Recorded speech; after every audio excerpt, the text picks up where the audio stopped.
Chick. Today I am bringing you something new to the channel. We are making a beer. It's going to be a simple beer, so it's nothing complicated, no extra equipment or anything like that you're going to need. So this is a very simple recipe. Now this recipe I got from my dear friend Chad out in Idaho. Thank you, Chad, for sending this to me. It's called a Delicious Refreshment, and he actually found it handwritten in a book. The book was printed in 1902, and it was just written on the back blank page of this book. See? And I don't know how old the recipe is. The book, I said, is printed from 1902. This writing is in, it's not in ballpoint pen, it's in fountain pen. So I did a little research, went down the rabbit hole, of course, and ballpoint pens became quite popular in the 50s. So, and fountain pens became less popular. So I'm guessing this is between 1902 and the 1950s recipe. And one of the ingredients also kind of gives it away as to time frame. And I'll get into the recipe here in just a moment. And because that caused me a little bit of it's like, what in the heck? Because I know the term, because I'm a baker. This term is called diamalt, and diamalt is a dough conditioner. Well, we use it as a dough conditioner now. Back in the day when it was invented in the early 19-teens, I think it was 1912, if I'm not mistaken, it was a dough conditioner used back then, but they also brewed with it. Home brews use diamalt. And what diamalt is basically a grain, usually like barley or wheat, that's been malted, roasted, and then ground up.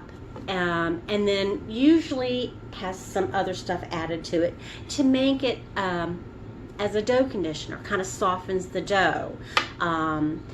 But back in the day, they didn't have all those additives into them. So, trying to find diamalt nowadays is kind of tricky, and I really don't need like 100 pounds of it. So, the closest that I can determine what diamalt would have been for us to use for this recipe is crystal malt. Crystal malt is very similar. It is the grain that's been malted, dried, stuff like that. You can buy all sorts of types of malts, malt extracts, that kind of thing. You can buy liquid malt extracts, you can buy powdered, you can use the grain and grind them yourselves. I'm not into that, so I just ordered some pure malt extract, non-diastic, unhopped.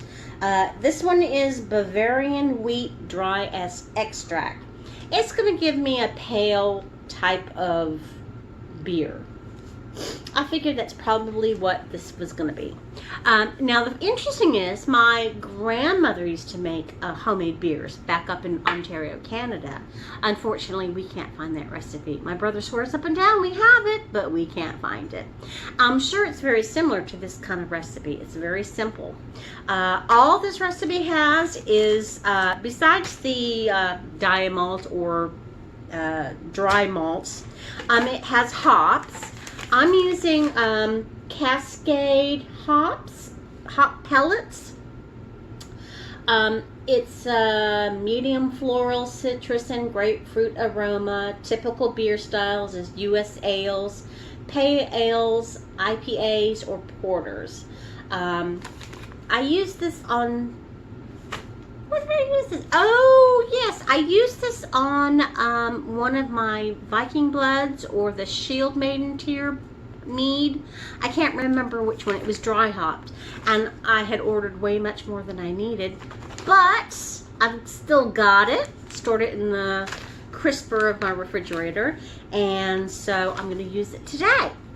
The other item is sugar. The recipe suggests brown sugar, so I've got a package of dark brown sugar. You could use light brown sugar, I'm sure, as well. I like the flavor of dark brown. It has that molasses, more flavor to it, so I think that might enhance the flavor of the beer. And water. That's it. I'll give the recipe down in the description below. I'm actually having this recipe. This recipe I think would probably make about 5 gallons or close to 5 gallons. I really don't want 5 gallons of beer that I've never tasted before, so I've halved this recipe, and that's probably more than plenty than I want as well. So, what we are going to do now is, let me tell you what we're going to do, and then I will show you in video clips and kind of talk over.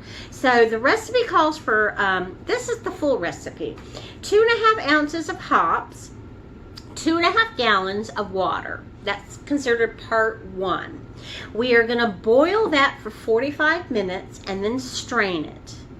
And then we're going to add 2.5 pounds of diamalt, or the dry extract or malt extract. And then part 2 is going to add 1.5 pounds of brown sugar, and then another 2.5 gallons of water. You bring that to a boil, add it to part 1, bring to a boil for 10 minutes. Once it comes to a boil, time it for 10 minutes. And then you take it off the heat and you let that stand until it's lukewarm. We add a package of yeast. I'm using Safale So. The recipe calls for 1 cake of Fleischmann's yeast. They don't sell cakes really much anymore. You could, I suppose, use Fleischmann's yeast, bread yeast. I would imagine 1 cake would be about, what, 2 teaspoons of yeast-ish? I'm guessing. Don't quote me on that.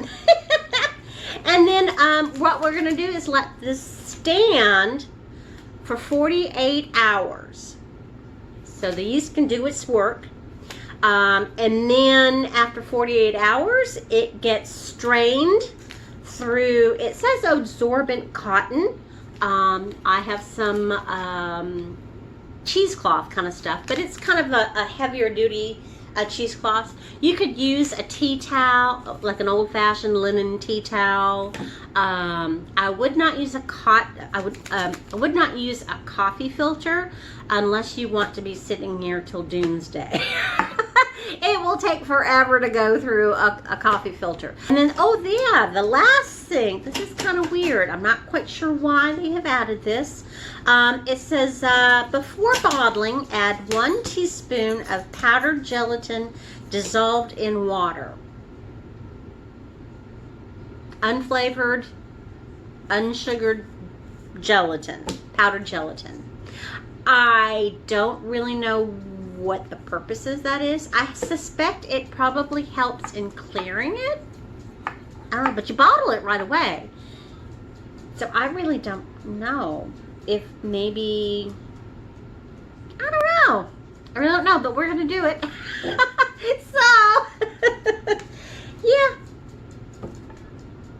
yeah, the powdered gelatin is kind of odd. If you don't do gelatin, or if you're like vegan or something like that, I suppose you could just leave it out. You don't have to use the gelatin, because I'm not really sure what it is for, but we're going to use it today just to see. But that's what we've got to do today.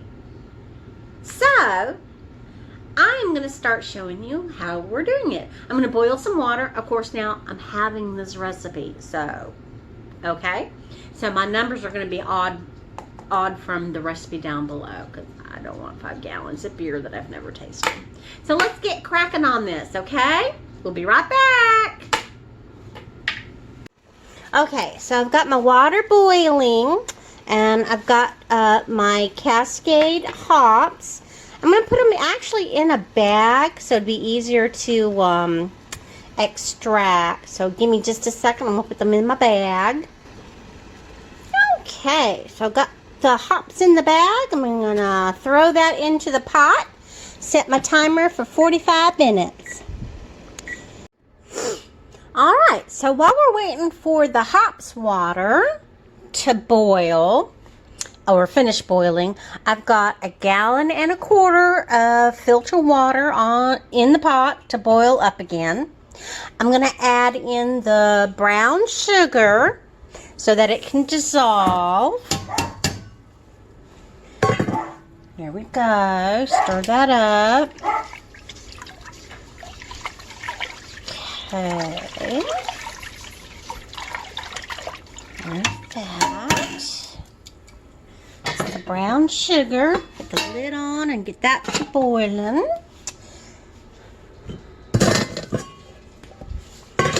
And then I've got the hops just finished boiling, so let me drain off the bag.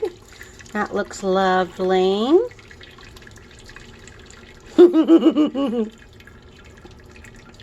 Alright, so I'm going to put that over here to drain. I've got the hops water off the water. I've got the other 1.25 gallons boiling up, and we'll be right back. Alright, so I've added the brown sugar water and the malt, whisked it all together. We're just going to wait for this to come up to a boil, and then boil for 10 minutes. Alright, folks, we're coming up on the 10-minute mark. This has the malt in it, the brown sugar, and the basically 2.5 gallons of water that's been boiled, and the hops tea, basically. Alright, so what we're going to do is we're going to turn off the heat and let it just come to lukewarm temperature. So it's going to take several hours, of course, so we will check back on this. Okay, so the brew has sat for several hours, and it is now coming up on 97.3 degrees, so it's under 100 degrees. We can go ahead and pitch our yeast, but I'm going to do a specific gravity first.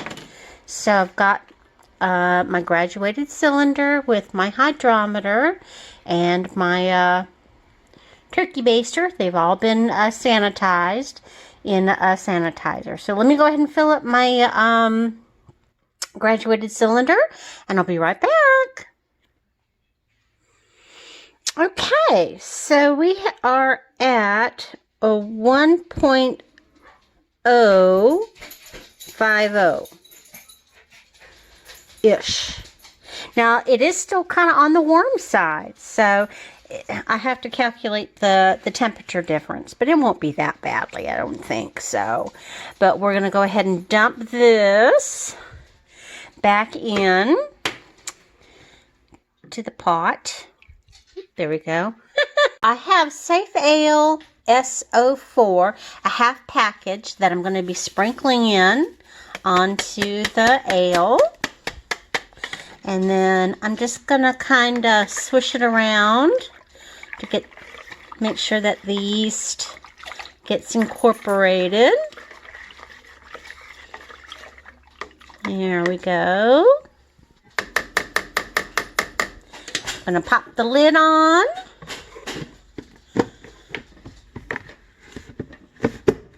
As best I can.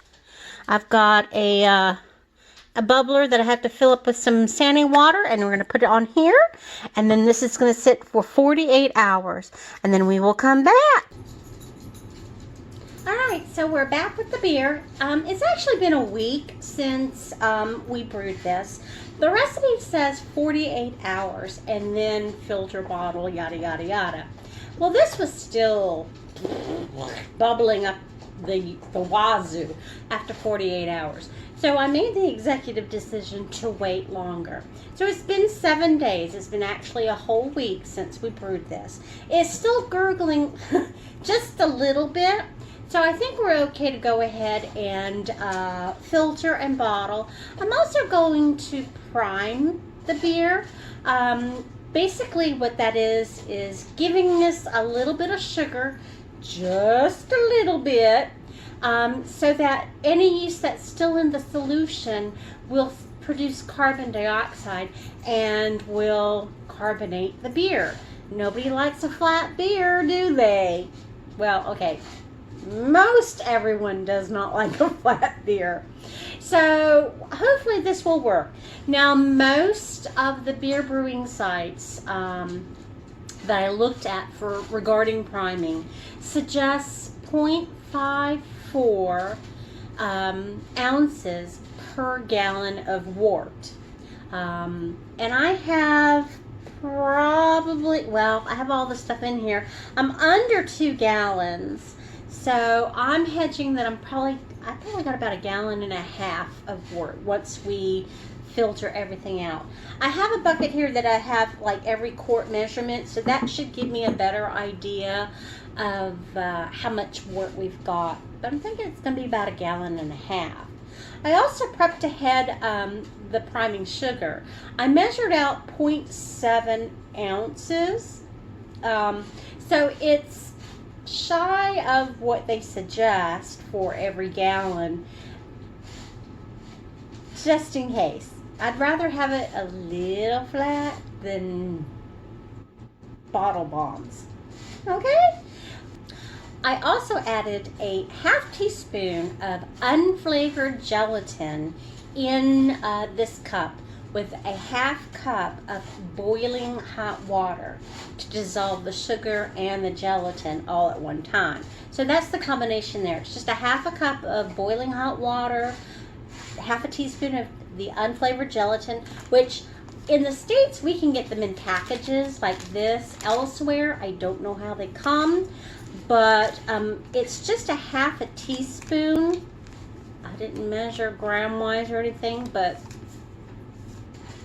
you know, it's very minimal.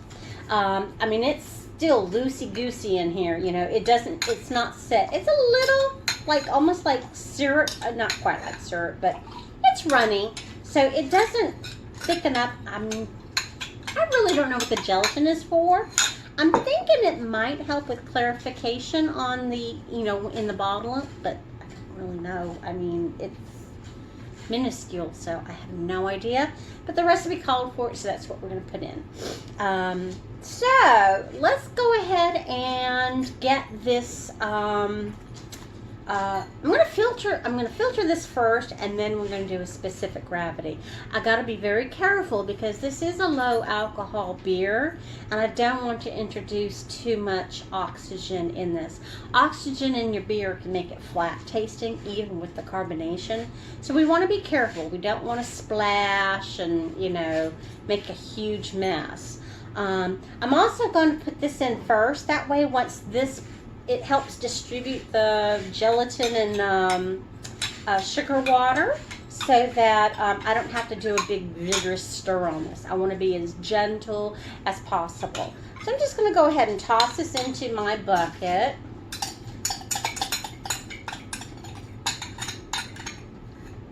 There we go. And it's not enough sugar to make this any sweeter than it already is. It's just for, you know, priming up the bottles to make carbonation. So you don't have to worry about, you know, your beer getting any sweeter than it's going to be. Because the yeast that's in solution, because we're not going to get all of it out, we'll still eat it. So it'll consume it. So I have this bag here. Since we have the crystal malts, or the malts, down below, and it was quite fine, I'm going to use my my nut milk bag that I've used for, like, when I was boiling the hops and it dyed the whole bag yellow. So it's a very nice fine mesh, so I'm thinking that probably will be best. Now my decision is whether to put it on this bottom end or this end. I think I'm going to put it on this end so that any sediment won't clog up the auto siphon. I can take off the tip, that way I can get all the way to the bottom if I can. And then I'm just going to pop this on top, like, you know, like a bag. See if I can get this closed up. Everything has been sanitized in Star San. So, alright. So, let's go ahead and... I got a rubber band because this is not going to get very tight. And I want a nice tight fit. So, bear with me just a moment.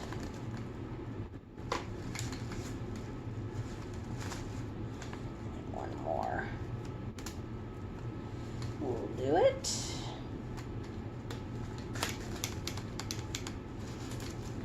There we go. I think that's going to be tight enough. Yeah. All right. So I've got my bag over my bottom of the auto siphon. That way my open end is going into that bucket. And I remembered my clippy. So let me, I think I'm not going to raise this up because this bucket is bigger than my old coffee can. So I'm just gonna stand up, move this bucket down, and that should be enough gravity, I think, to produce a flow. So let's move that back down. Let's move this over to here. Now I have not really looked or smelled or anything like this. Oh, I'm cutting my head off now.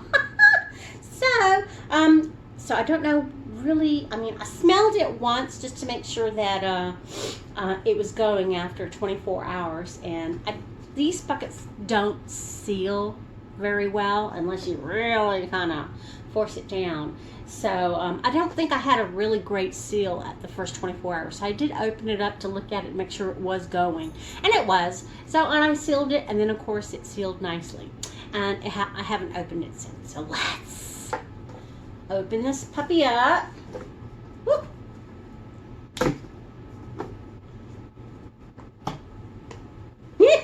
Bubbled up all the way up.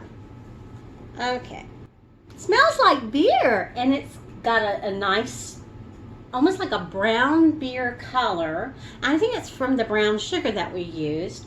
It looks like almost all the fermentation is pretty well done. So let's get this going, and then I'll show you what it looks like. So let me clip that on there so it doesn't go flying. I'm not going to go all the way down just because I don't know how well this Jim and Grubig thing's going to work. So let's take a look and see. All right. So it's going to take just a few minutes to get all this done. So I'll be back in just a minute. So my bag worked pretty good. I have a nice compacted bottom of the wort. So I got most of the beer out. There's just like maybe a tablespoon of liquid. So this is awesome. So let me go ahead and take care of this, and we'll go on to the next step. I got more than I thought I was going to get. I actually got 1 gallon and almost 3 quarts. So I really only lost, but we started with 2.5 gallons through the boiling process and everything. I'm sure that I lost, probably half a gallon. So, and then a quart. So not bad for what we brewed today. And it's a gorgeous brown, like a brown ale color. So let's get a specific gravity on this so that way I know what our potential ABV is. Okay.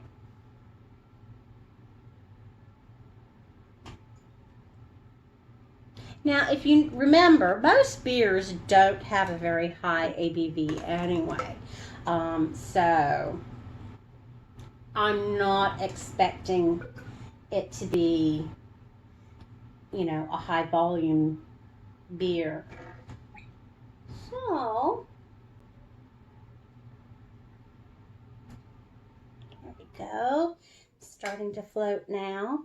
Now, we did start off with a specific gravity of 10.5. Now, the wort was slightly warm, so that can skew my numbers a bit. But, you know, this is new to me. I've never brewed a beer before. So we are at 10-12. Okay. So let me see what the ABV would be on this on the little calculator. So we started at 1050. We're at 1012. Right? Yeah, 1012. 5% alcohol. 4.99. Okay, so we are at 4.99% ABV. Pretty good. All right, so it's bottling time. So let me tell you something. Before you bottle these, make sure that you've got bottles that can sustain carbonation. It is very important that you use bottles that have been proven to be able to take carbonation, such as these old swing top beer bottles. Or I've got a old Grosh, I think that's how it's pronounced, Grosh beer bottle. Normal beer bottle or normal, glasses or wine bottles that are not made for carbonation will break on you. They just are not strong enough to hold that carbonation because that has pressure pushing out, and that will be a bottle bomb, and that is a dangerous situation, and plus it's a messy situation. So bear in mind before you make this, get your bottles. I like the swing top ones because they are easy to close. They are meant for carbonated beverages. They're just made for it. So buy what they're made for. Now, I've got only 5 of these brown ones. I've got 1 of the green Grolsch one. And then I have my tall, you've seen me bottle wines and stuff in these before. I've got my tall beer bottles that are pressure. These can sustain pressure as well. So I know that I'm good to go on these. You also want 1 plastic screw top bottle. And you're going to go, plastic? What in the world? This is your control bottle. When you buy soda, I don't drink soda, but when you buy sodas, they're like rock hard, right? So that's because of the carbonation holding out the plastic walls. So you want this one as a control subject so that once you can't push onto the sides like this, once it's rock hard, you know these will be carbonated to a proper length. Now you can either put these in the cooler or refrigerator once they have finished priming, which it can take anywhere between just a couple of days to up to a week. Depends on how much the sugar will be eaten, how much carbonation and all that. So this is considerably smaller than this. So this will probably be harder and done before these will, and definitely before the taller ones. But I'm kind of hedging my bets on safety. The other thing that I will tell you is once I put these out, filled up and so once these are filled, what I'm going to do is put them in an ice chest. It's self-contained, and it's out of the way. I don't have to worry about the doggies getting into it or knocking the bottles over, or my handsome husband or myself knocking them over. If one becomes a bottle bomb, it's contained in that ice chest. I don't have to worry about it going all over the place, making a huge mess and endangering my puppies, my pups, and or myself, because I probably would step on glass or something. So that's just a safety feature. Not to scare you out of doing this. It's fine as long as you have it in a controlled manner. If you just go dumping sugar in here, of course you're going to be doing a bottle bomb. But, we've kind of edged down on the sugar on this. So I'm pretty confident that, I don't have to worry about that. If anything, these might be just slightly a little flat. it's my first beer. I'm being cautious. Okay? If you've been making beer a lot longer than I have, then, you know, if you've done it before and you know what it takes to do it, then do it your way. But I'm showing you how I do it my way from according to the recipe. I mean, it doesn't even have this. It just, after 48 hours, bottle it. I was kind of leery on that one. So and then after that, the directions didn't say anything. So I then kind of assumed that you knew what you were doing. So let's get this bottled, okay? Enough of my safety feature hazards and all that kind of stuff. So we're going to load up the plastic one first, and then I'm going to move through my short beer ones, and then we'll move on to the tall ones if I need them. I'm hoping I don't need too many of those, but we'll see. All right, so I've got my auto siphon, and I've got my bottling wand attached already. And for those of you in the know, this is where it has that spring-loaded tip, so that when you push down, it makes it a good flow. When it's not pushed down, it stops, so you can transfer between bottles. So let's go ahead and drop this all the way down to the bottom, since we have no sediment anymore. We don't have to worry about that. Swing this around. This is like unwieldy. There we go. All right, so let's pump this sucker to get it going. There we go. No, there we go. It's going now. The lever has to be pushed down, so in order for it to run. Okay. I'm going to use my little thingy to clamp it down so I don't have to worry about it sliding all over the place.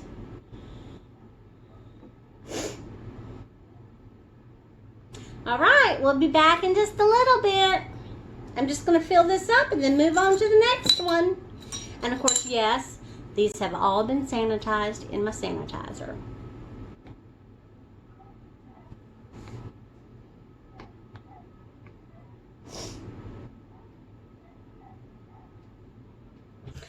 Okay, so I managed to get my 5 brown bottles, my Grolsch, my plastic bottle, one of the big bottles, and I had just enough left over to put into a small kombucha bottle.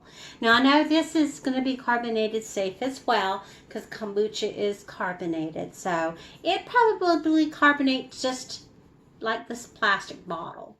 Now, and then I'm probably just going to put it in the fridge.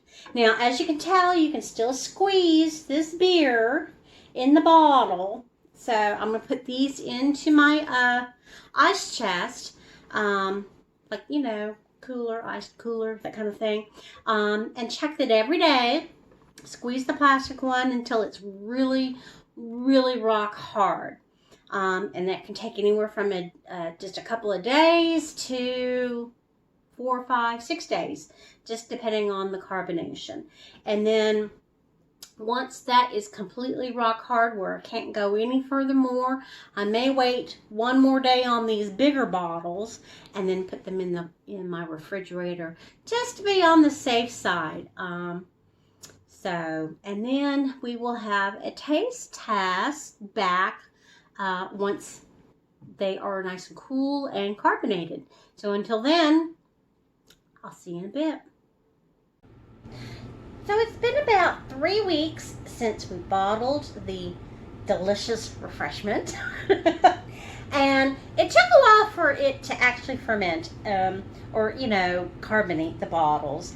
I can still squeeze this plastic bottle, because if you remember, I used this as like a safety measure to kind of know when the carbonation would be done.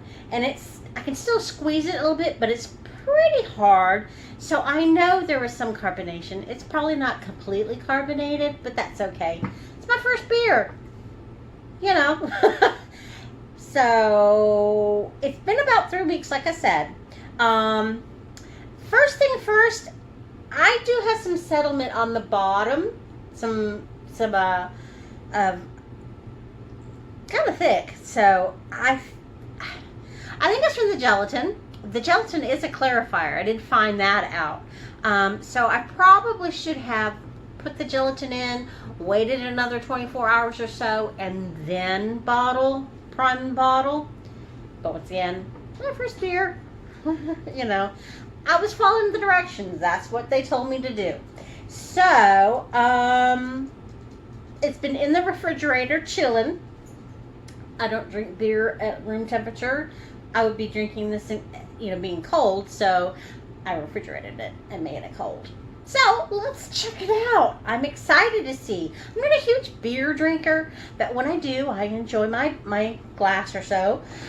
Yeah,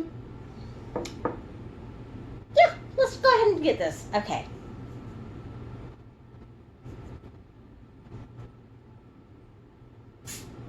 Ooh, there was that. Okay. So there we go. That's good. That means that there's some bubbles forming on the edge. I don't have a regular beer glass, so this will have to do. So let me go ahead and pour this.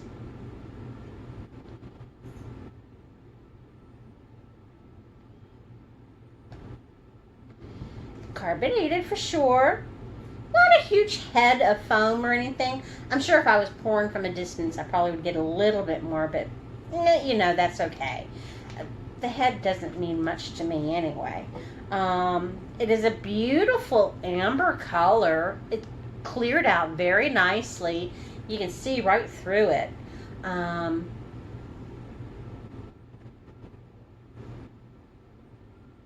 The first smell I get is a slight citrus smell. It reminds me of, I'm trying to think what beer that is that it reminded me of. I got that whiff and it's like, oh, this smells like so-and-so. I can't think of it right now. Let's go ahead and give it a taste.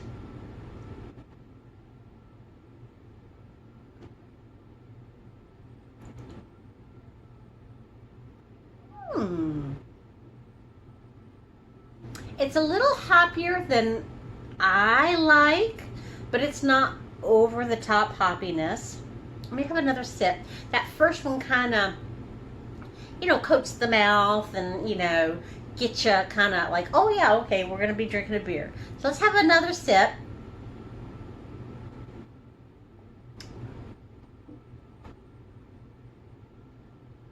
Yeah. It's a very light beer. It reminds me of almost, not Budweiser, but it's like that kind of a light beer, an ale, I don't know, Pilsner ale kind of beer. Yeah, it's beer. I think we did end up being just under 5%, I think. Yeah, 4.99, yeah, approximate, and we did prime this. I think I should have added just a hair more priming sugar, like a gram or two. I mean, just a hair. But hey, it has bubbles kind of still going. It's not flat. I like the flavor of it. It does have a kind of a, I think it's from the hops, a little bit of a citrusy smell and that initial taste, and then that hop bitterness kind of comes through. And I think if you change the hops, it would have a different flavor altogether. So I think this is a winner. I like it. It's a very simple beer. Will I make it again? Probably. I might tweak the hops just a little bit, kind of. Well, we didn't use a whole lot of hops. Probably reduce the boiling time. I think we did like 45 minutes. I probably cut it in half and see how it does. It's a single dry malt extract, so you could grab any dry extract malt flavor that you want to make this with. I can't remember which one I used. I'll put it in the description below with the recipe, which one I used. I know I used Cascade hops, and brown sugar and yeast. So that's pretty good. I like it. I think I'll reduce the hops boilage just a little bit. It's just a little bit more than I like. Most people probably would say this is barely nothing, but you know. I'm kind of a wimpy wimp, but I definitely would like to try this recipe again. Maybe play with a little bit, try different malt extract or a different hops or something maybe, or something like that. But this is a really nice, simple, basic, nothing fancy, nothing extraordinary. I mean, you could probably leave the gelatin out completely if you don't want to use it. If you don't mind a little bit of the stuff at the bottom, which doesn't bother me one bit, you just pour very carefully, and when you get towards the end, just check it out. I mean, you know. So I think this is the winner. So whoever wrote this recipe, A Delicious Refreshment, way back in the early 19 teens or whatever, or whenever this was written, you did a good job. So I hope you guys enjoyed this video from start to finish, brewing a beer. And we will see you next time. Have a good day.